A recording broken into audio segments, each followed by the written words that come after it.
မင်္ဂလာပါရှင်ဒီနေ့မုတ်စိမ်းပေါင်းလုပ်ပါမယ်ထညက်ရှစ်ခဲကိုပေါင်းဝဆန်ချိန်ခွက်တစ်ခွက်ရေထည့်ပြီးကြိုပါမယ်ခပ်ပြစ်ပြစ်ကလေးကြိုပြီးစကားနဲ့စစ်အေးခံထားပါမယ်ရှင်ဆန်စိမ်းမုံဆန်ချိန်ခွက်နှစ်ခွက်ကိုရေနဲ့ချင်းထည့်ပြီးနေပါမယ်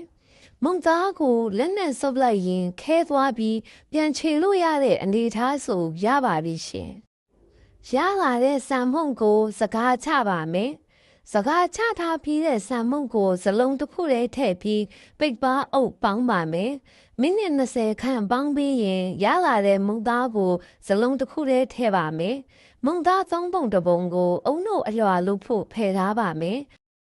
။ကြံမုံသားတဲ့ကိုကြိုထားတဲ့ထညက်ရည်ဖြစ်ကိုနည်းနည်းချင်းစီထည့်ပြီးနေပါမယ်။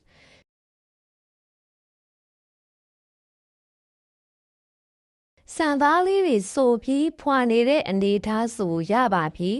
ဖယ်ထားတဲ့မုံသားလေးကိုအုံလို့ရည်ထည့်နေပါမယ်ဆန်သားလေးတွေဆိုပြီးဖွာနေအောင်နေပါရှင်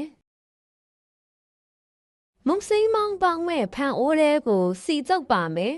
အုံတို့မုံသားကိုဖိပြီးထည့်ပါမယ်မုံသားအပေါ်ပဲပြုတ်လေးတွေတင်မှာအပေါ်ကနေအုံတို့မုံသားကိုထပ်ဖိခဲ့ပါမယ်ထညက်မုံသားကိုလည်းဖိထည့်ပါမယ်